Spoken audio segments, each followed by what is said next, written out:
เอาจวดโอ้ยเฮกันเฮียน้อยสมเฮียน้อยแล้วเนาะมาน้อยวะเอาพุ่นนะโอ้หลายแท่บาทนี้นะมันไล่กันหลายแต่ปานนินคือเก่ามันจะได้ก็มีหดกุ้งว่ะโอ้ยกุ้งพี่น้องโอ้กุ้งอีหยังแบบนี้ไก่จะได้ดำนะเด้อนี่พี่น้องเอ้ยอันนี้เขาสำหรับรถดำแต่ว่ามื้อนี้เพิ่นกำลังไถเพื่อจะเกี่ยมดำไถเกี่ยมดำก้าโตทั้งที่เขาเห็นนี่แหละเนาะตอนนี้เพิ่นกำลังไถเบิ่งก่อนเป็นผู้ใดเนาะไถนี่ก็อยู่ที่ทงหาบพี่น้องจุดนี้รู้สึกว่าจะเป็นคลองหนึ่งติดกันกับไอ้โฮงสีของประเทศญี่ปุ่นเปิดมาลงทุนเฮ็ดอยู่ทงหาบพี่น้องอยู่ขอบเขตบ้านแจงไข่เมืองไซธานีนครหลวงเวียงจันทน์เฮานี่แหละพี่น้องเอ้ยรู้สึกว่าเพิ่นจะเฮ็ดเป็นโฮงสีแล้วก็เป็นโฮงอบข้าวพร้อมเด้สำหรับอยู่จุดนี้เนาะโอ้หลังใหญ่เลยแต่ว่าเพิ่งจะสร้างเสร็จไปใหม่ๆรู้สึกว่ายังเครื่องจักรบ่ทันได้เข้ามาหลายบ่ทันได้ครบมีเฉพาะไอ้เป็นโกดังของโฮงสีอยู่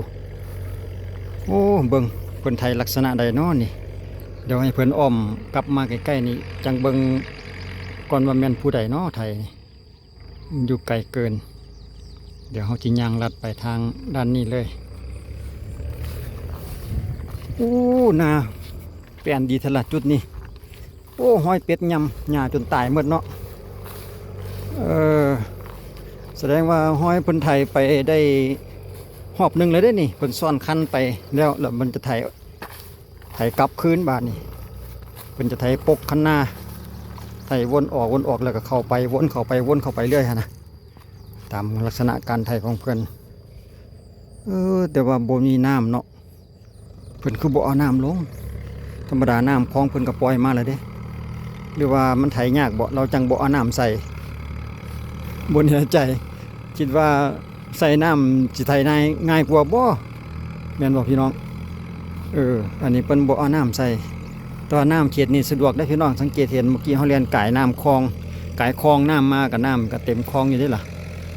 แต่ว่าเพิ่นสมบัติบ่เอาน้ำลงใส่นาอยู่ในช่วงฤดูนาปี2025พี่น้องโอ้มีหัวทางนกเด้นี่โอ้คันนาเพิ่นหัวทางนกมีไข่บ่ล่ะห้างบ่เห็นมีไข่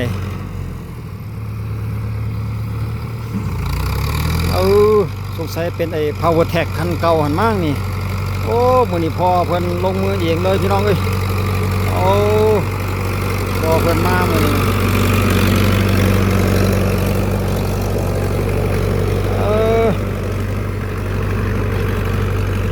รถยังเกาะรถซุปเปอร์รถอันนั้นนะรถของประเทศจีนนะพี่น้องคันเก่าที่ว่าเคยเฮ็ดมาก่อนเคยถ่ายคลิปมาก่อนฮั่น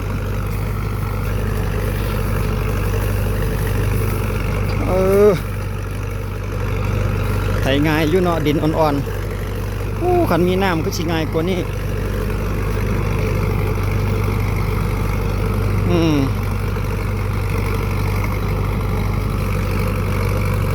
รถซุปเปอร์เบาะรถอย่างนี้นะจะมีคันเดียวดูเขตนี่รู้สึกว่าเห็นมีคันเดียวนี่แหละพี่น้องเพื่อนว่าPower Tech อยู่ดาวเพื่อนว่ารุ่นของ Power Tech คิดว่าน่าจะเป็น70แรงม้าฮะแหละแต่ว่ามื้อนี้พ่อเพื่อนมาลุยเองเลยสงสัยลูกชายบ่อยู่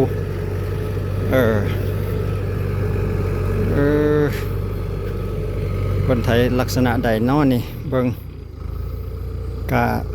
อาจจะบ่แข็งแรงปานใดค่อยไปค่อยมาผู้เฒ่าไทยหน้า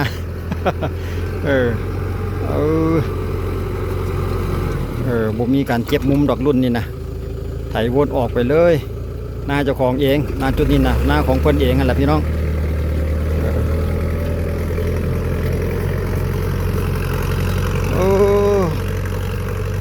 จากเหนียวบ่แต่ว่าดินมีทรายปน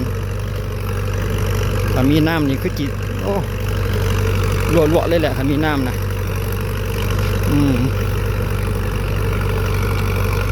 มันอยากมืนกระเทินเนาะบ่มีน้ำส่วนจุดนี้เฮาถามเพิ่นมือก้อนหันแล้วเพิ่นว่าจิเอาไว้ดำเฉพาะหน้าจุดนี้เนาะที่กำลังถ่ายอยู่นี่เดี๋ยวเฮาเวลาเพิ่นดำเฮาจังมาติดตามเบิ่งวิธีดำของเพิ่นอีกเพราะว่าเพิ่นว่าจะใส่เครื่องดำเนาะใส่รถดำนาว่าซันเดย์สำหรับจุดนี้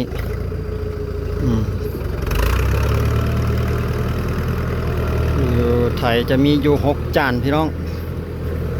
รุ่นนี้จะมีอยู่6ใบ6ผ่านแต่ว่ารู้สึกว่าสังเกตบางผ่านหน้ามันจะใหญ่เรียงตามลำดับก็เห็นแต่รถคันนี้แหละพี่น้องไถมันบ่ทอกันใบไถซ้อมสังเกตบางกว่า ตั้งหน้าจะใหญ่กับไล่เรียงลำดับลงมาหาใบสุดท้ายมี6ใบ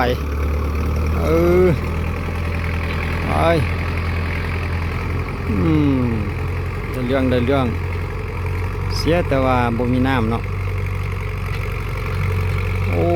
อยากเปน้อยนึงอยู่ได้นี่คัดท้ายนี่อยากมีปัญหามั่งนี่โทชิเมาคือว่าฟัดปงแรงอยู่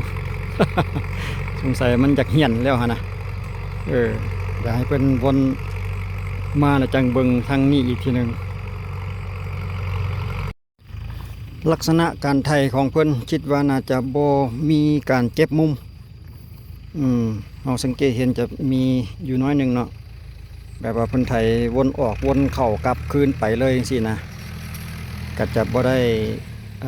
พิธีพิธันเกี่ยวกับแก่คันนามุมคันนานี่นะ หน้าเจ้าของเองได้เนาะเพิ่นก็เลยบ่ได้พิธีพิธันอีกอย่างหนึ่งนาเพิ่นกับหลายได้พี่น้องตามที่เอาหูมานาของเรานี่เดี๋ยวเรากำลังไว้จะมุ่งหน้ามาทางนี้จะย่างนำตามหลังเบิ่งแผนการของเพิ่นอีกคนหนึ่ง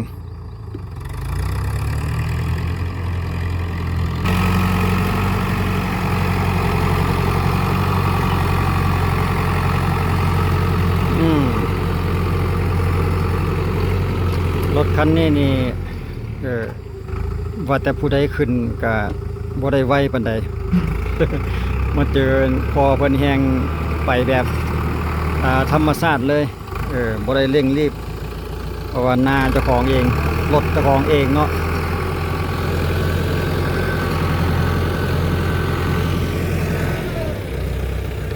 ตอนเรียนเข้าไปจะเสร็จแล้วก็จะมาตั้งลำถอยหลังเสียบเอาลักษณะนี้แหละเทคนิคของเพิ่นนี่แล้วก็วางลงวางลงแล้วก็ไปแบบนี้หน้าก็แปลนดีแท้ว่าเพราะว่าเพิ่นเอาเป็ดมาขังไว้ในจุดนี้เพิ่นปล่อยเป็ดหญ้าจะแปลนดีเดี๋ยวเฮาทดลองย่างตามหลังเพิ่นจักน้อยหนึ่งก่อนได้ใจแท้เฮ้เบิ่งสังเกตเบิ่งไอ้โตชิเมานี่คือว่าปองแรงจะไหนบุแหละ ก็รู้สึกว่าจะเหลือหน่อยละมั้งนี่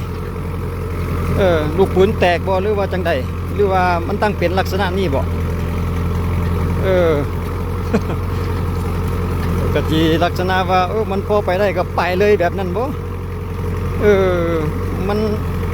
จังไหนว่ามันบิดบ่เนาะคิดว่าคิดว่าใบมันบิดบ่มาทางนี้สวัสดิ์มีหญ้าหน่อยหนึงหญ้ากำลังสิขึ้นคักหลายดินก็ฟุยดีอยู่ได้ล่ะ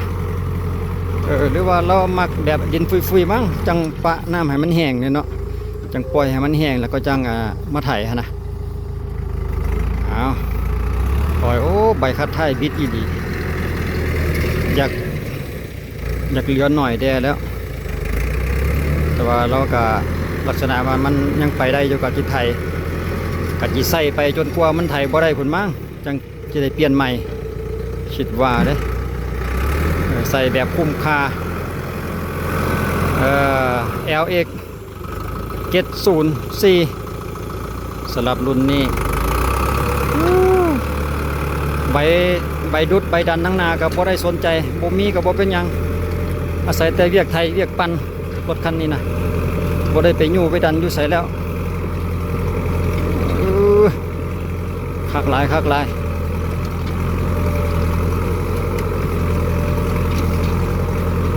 ใบขี้เมามันสายไปก็เฮ็ดให้ไทยหันสายไปนำเนาะ สังเกตเบิ่งห้องไทยยังปานงูลอยน้ำวะห้องไทยก็ได้ เออเนี่ยโครคัดไทยพาสายได้เนาะโครคัดไทยพาไปเอาเดี๋ยวหลังจากนี้เราจะเบิ่งขั้นตอนการเวลาเราไปบัตรมันเสร็จสิ้นบัตรสุดท้ายเนาะเราจะเห็นลักษณะไหนก็คิดว่าน่าจะไทยเขาห้องกลางเป็นห้องธรรมดาแล้วไปลักษณะการไทยของแต่ละคนอาจจะประมาณนี้ประมาณเดียวกันโอ้หลายเติบอยู่ได้ให้นี่ก็ได้โมเมนต์ประมาณ2 ไร่หรือ3 ไร่ผุนมั่งให้นี่นะคิดว่าน่าจะ3 ไร่เพราะว่าให้หนึ่งมันมี6อันนี้เรามาแบ่งเครื่องไถไปเครื่องหนึ่งแล้วย่างเครื่องหนึ่งเอารับชมกันต่อไถแบบใจเย็นสวยงาม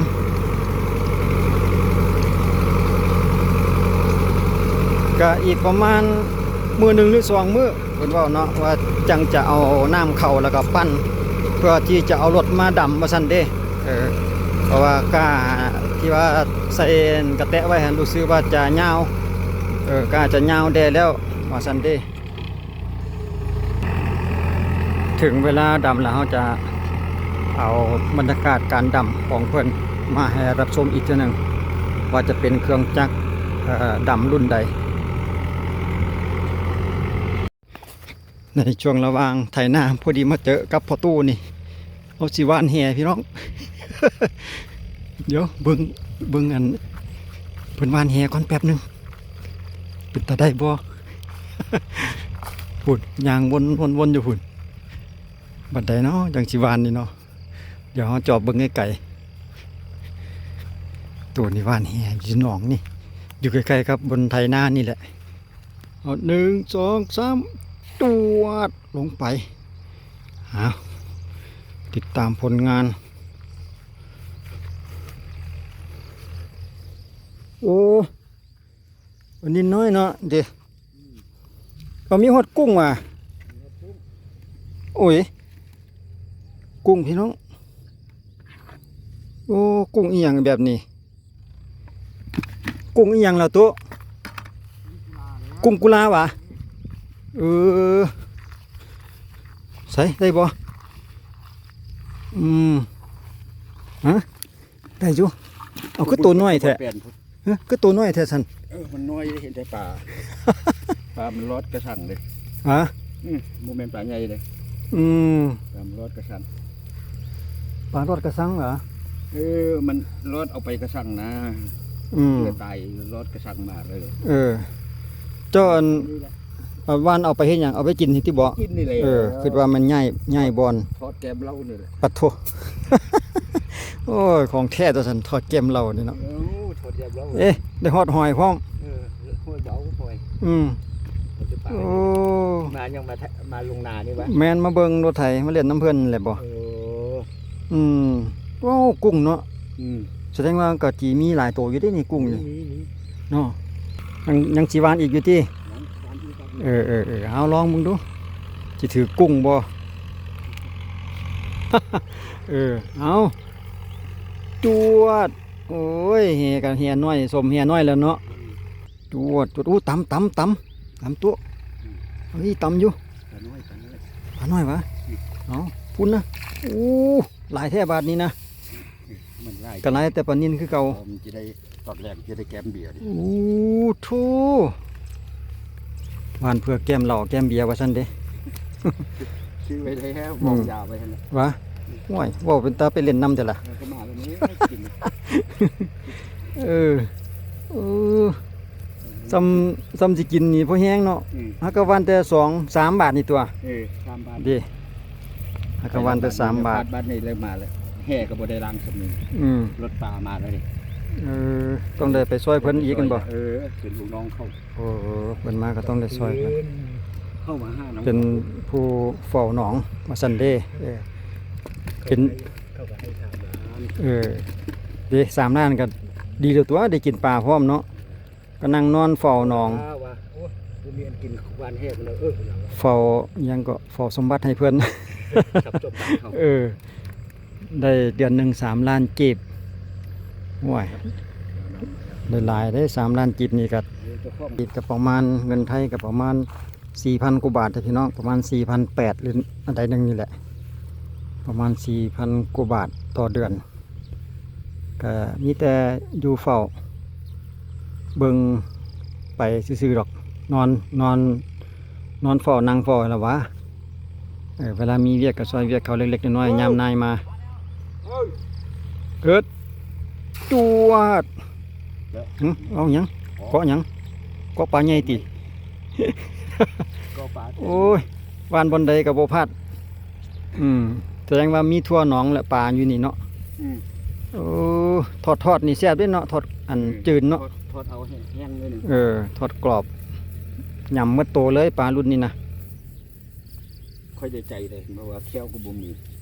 ดูดนมไม่ได้แล้วเขาทืนออก2 เล่ม 3 เล่ม พูน ดูดหลายแล้วออกหลาย มาแล้วรถที่ว่าเป็นเอาแก่ปลามา กลับมาทางนี้โซเฟอร์หายแล้ว เหลือแต่รถ เราขึ้นไปกินข้าวพี่น้องเมื่อกี้ได้เห็นยางวับไปฟังแต่ไปเบิ่งอันพอตู้หันบานแฮกลับมาทางนี้เพิ่นขึ้นไปกินข้าวแล้วเพราะว่าสงสัยบ่ทันได้กินข้าวเช้าเพิ่นก็เลยได้จอดไว้เพื่อไปกินข้าวเฮาก็จะจบเพียงเท่านี้ซะก่อนแล้วพี่น้องเดี๋ยวเอาไว้เจอกันในคลิปหน้าสำหรับคลิปนี้ก็สบายดี